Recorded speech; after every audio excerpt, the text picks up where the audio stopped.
Christina and you're watching Proud Bookline. And today I'm doing my mental illness recommendation video because today is the start of Mental Illness Awareness Week in the United States. No, I don't live in the United States. I can pretend to do that. And I can pretend to live vicariously through you, perhaps. However, I think it's an event or a week that should be acknowledged, and I really think it's important to spread awareness when it comes to mental health and mental illnesses, because if you're not aware of a problem, you cannot solve it. If you're not aware of the mental illnesses, you cannot reach out and get the help you deserve and the help you have the right to. Loved ones cannot give their loved ones the support and help they need if they're not aware of what the actual issue is, because there's a lot of mental illnesses and there's a lot of stigma and there's a lot of ignorance, and one way to end the stigma and to spread awareness is through books, and I love books. So today I'm doing my mental illness recommendations. I have chosen 15 books that I will show. However, if you're like me, interested and love to learn about mental illnesses, then I would highly recommend that you, first of all, if you aren't subscribed to Emma from Emma Books yet, then go and do that right this second, because her Mental Illness Awareness Week videos are the best. And I could watch them all day, every day, for like the rest of my life. I truly love her, I love her videos, and if you're interested in either books or mental illnesses, or like me, both of them together, you should check her out and follow her already. A couple of other YouTubers that also speak a lot about mental illnesses, where I've learned a lot, is Kristen from Kristen and Sarah from Sarah Hawkinson. I'll leave those down below so you can check those out. I think that we should get started because there's 15 books. Yes, I do read other books that do not contain any mental illness rep. I really like reading books that feature mental illnesses, and I happen to love a lot of them, so I'm sorry about that. I will pretty much, at least in this video, because I could literally speak all day about these books, say which mental illnesses and disorders that are prominent. I'm also going to place if I think that there's a very heavy trigger warning or content warning. But as always, I really and heavily, especially when it comes to books that feature mental illness, to check out Goodreads or wherever you're able to find cohesive and better and longer lists with content warnings and trigger warnings. If you do not feel ready to read a certain book, that is okay. You do not have to read any of these books, especially if you feel that you're not able to cope or handle the book or the book's content. That is okay. It's actually more than okay, because what matters is that you take care of yourself. I'm also going to very shortly describe it. I won't go into any synopsis, because then you'll probably sit here for an hour if you actually watch the entire video, and I don't want to bore you. It's just I'm very incapable of keeping things short, as you might have noticed. If you are wary about the content, about trigger warnings, about anything, you can absolutely contact me, or like always, check out Goodreads, check out other places. Now, there's a lot of different mental disorders. I do not suffer from all of these, so I cannot speak about the accuracy of the representation. Many of the books that I read have had, at least according to Goodreads, pretty okay, decent, or very phenomenal representation. When it comes to mental illnesses, that's something that's very, very personal. It varies, and cannot speak on the accuracy. Please check out some own voices, reviews, before speaking out the accuracy or before reading it, if you're wondering about that, because I cannot speak accuracy for the majority of these books. I can, however, say that I love them and that I learned a lot for reading them. Let's get into them, shall we? First off, I have This Song Will Save Your Life by Layla Sales. Now, this is about Elise, and I believe that she suffers from depression. She does not say this, it's not stated in the book. However, I think it's very important that we have novels where it's not stated, because there's some stigma going around that if you do not have an official diagnosis, you cannot suffer from a mental illness, and that is not true at all. A lot of people, first of all, do not have the resources to be able to get a diagnosis, and the ones that do get a diagnosis diagnosis, they were probably suffering before they got their diagnosis as well. So this diagnosis stigma should end. I think it's important to have books where it's stated and where it's not stated. That's why I actually really like that it's not stated in this novel. It's about Elise, and she finds a new hobby or coping mechanism, you can almost say, which is DJing, and it's just a lovely book. Can I have More Happy Than Not by Adam Silvera, and it's the same case with this one. It's depression, but it's not clearly stated if I remember correctly. It's about a gay Puerto Rican kid living in New York. Aaron is amazing, and I just really, really appreciate this book. Next up, I have a book that I do not physically own, and that is The Rest of Us Just Live Here by Patrick Ness, and that book features Mikey, and he is suffering from OCD, and Mikey's sister Mel is recovering from anorexia nervosa, so we have a lot of mental health rep, and it's pretty much about them trying to survive the last year of high school. I really love that book. I could recognize a few of the things that I've been through in Mel, so that was really nice seeing, and I just really loved that book, and it was just so heartwarming and just a lovely squad goals book. Next up, I have History's All You Left Me by Adam Silvera. I know Adam is like the bae. This is also about gay kids, and in this one there's OCD rep, and it's an own voices book, both for the gay, for the OCD, and from what I've learned and from what I've heard, it's a really good representation, and I just really love Adam Silvera's books, okay? And I think the fact that they feature mental illnesses and queer kids is something that, well, contributes to making them as great as they are. Next up, following this OCD spree, I have Every Last Word by Tamara Ireland Stone. This is about a girl named Samantha, and she's struggling with, or she has purely obsessional OCD, which is the purely obsessional thought. So she does not compulsively act or do anything. She just has these recurring thoughts that she cannot stop or control. And I think it's really important to show various degrees and not to stereotype any mental illness or disorder, because they are very personal and they can vary a lot. Therefore, I really, really appreciate this book, and this book has some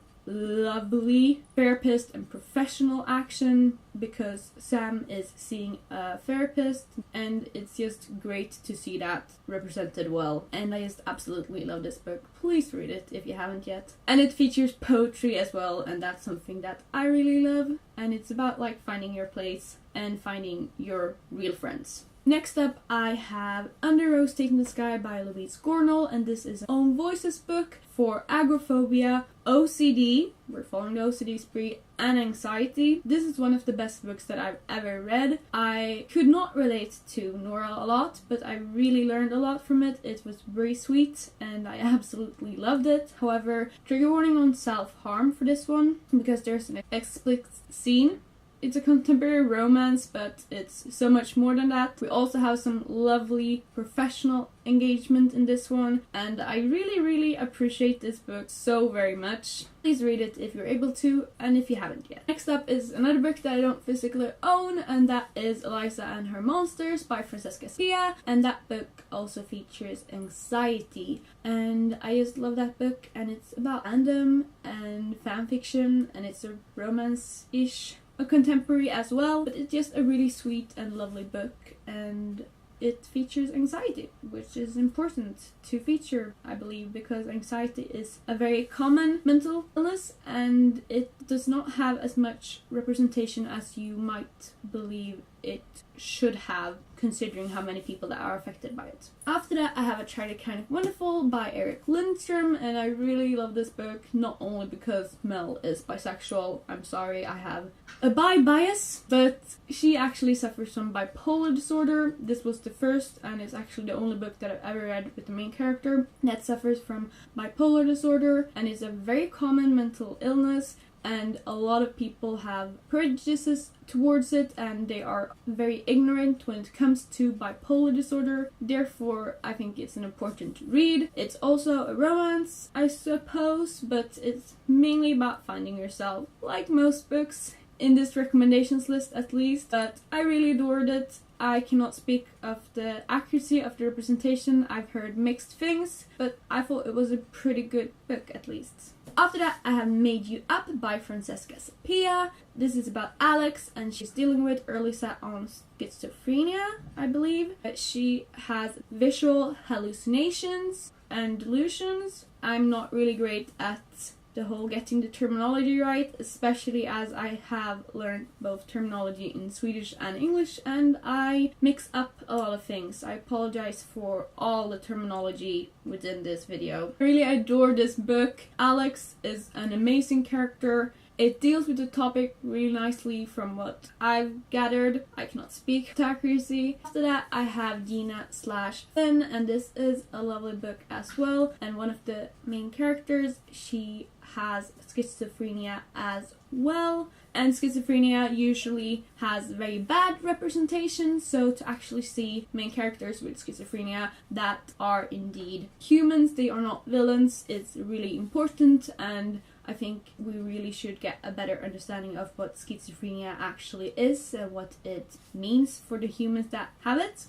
I adore this book. It's about fandom and online friendship, which I think that we do not see enough of, and it's something that I heavily relate to, as 99.9 out of my friends exist online, and I basically only interact with humans online, which might be a problem, but I don't see it as a problem right now. This book is amazing. It's very, very not cutesy, because I was expecting a cutesy read, and it's not a cutesy read. It deals with grief, it deals with death, it deals with mental illnesses, but it's still a lovely read, and you are happy when you read it, you are also sad when you read it. You are a mix of both. Usually more sad, but I absolutely loved it, and it's by Kat Helgeson and Hannah Moskowitz. Up next, I have Scars by Cheryl Rainfield, and this book, trigger warning on self-harm and trigger warning on sexual assault, but it deals with PTSD, which is post-traumatic stress syndrome, and a lot of books do not deal with that, and therefore I think it's a really important read if you're able to read it. And it also features a queer romance and queer main character, which is something that I'm really happy about, and I think it's so important to show intersectionality when it comes to mental illnesses and when it comes to just main characters overall. Next up, I have my favorite book, and that's Not Otherwise Specified by Hannah Moskowitz. It's about Etta, and she's the bisexual main character, and she's recovering from her eating disorder, which during the time that this was written was called Not Otherwise Specified. Today it would be called an Otherwise Specified Eating or Feeding Disorder, and I just absolutely love this book so very much. However, trigger warning on lesbomesic language in the book, but I absolutely loved it so much. It's one of my favorite books, if not my favorite books ever.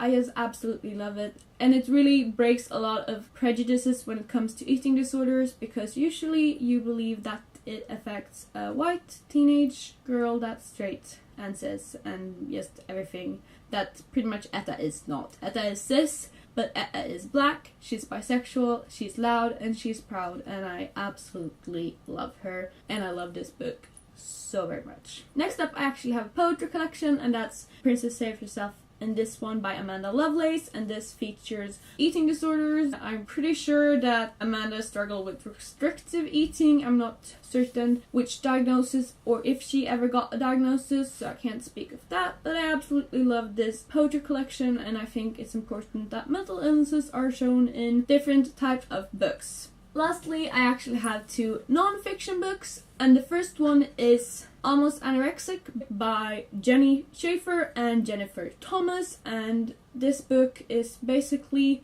a guide or a test or a book to see if you or your loved one has a problematic relationship with food, and how to go about that, and how to get the help that you need, deserve, have the right to, and how to grow a better relationship with both food and exercise. It has a lot of stories from persons affected, it has a lot of actual information, and it's just a really amazing book, and it really shows that there's so many varying degrees. There's no story that's the like typical definition that everybody's unique, and just because you do not fulfill all the criteria, your story, your struggle, that's still valid, that's still real, and it's something that we have to acknowledge, and it's not something any less real or valid just because according to the DSM-5 it's not an actual illness, if that makes sense. I have what I call a little lifesaver, and that is Life Without Ed by Jenny Schaefer. And this is Jenny's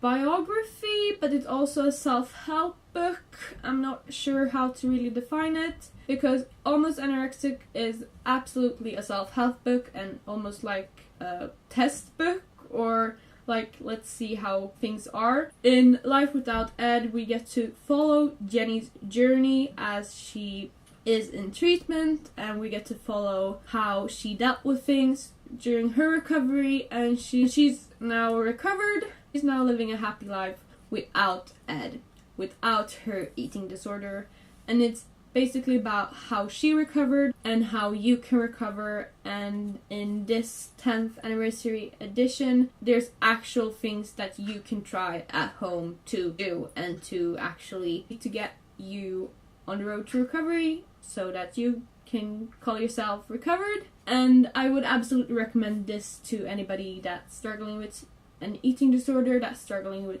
disordered eating, that has a somewhat unhealthy relationship with food. Even if you have a healthy relationship with food, reading this can absolutely give you an understanding for those that do not have a healthy relationship with food. It's just a lovely, lovely read, and it gives so much hope. Honestly, this book means so much to me and a lot of other humans, and I cannot recommend it enough. Those were 15 books that deal with mental illnesses. Have you read any of these? Please let me know down below what you thought about those.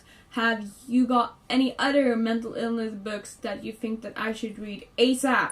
Because I know a lot of mental illness books that I want to read, but do you have any in mind that you think that I would love? Please let me know down below. Remember to check out Emma, because I know that she's making videos for this week and I cannot wait to see them. I really, really hope that you're doing well. Please know that asking for help and actually seeing somebody is probably one of the best things you can ever do. You're amazing. Thank you so much for watching. I love y'all so much. Your support means the world to me, and I hope that you have a great day / night / whatever part it is for you. Bye!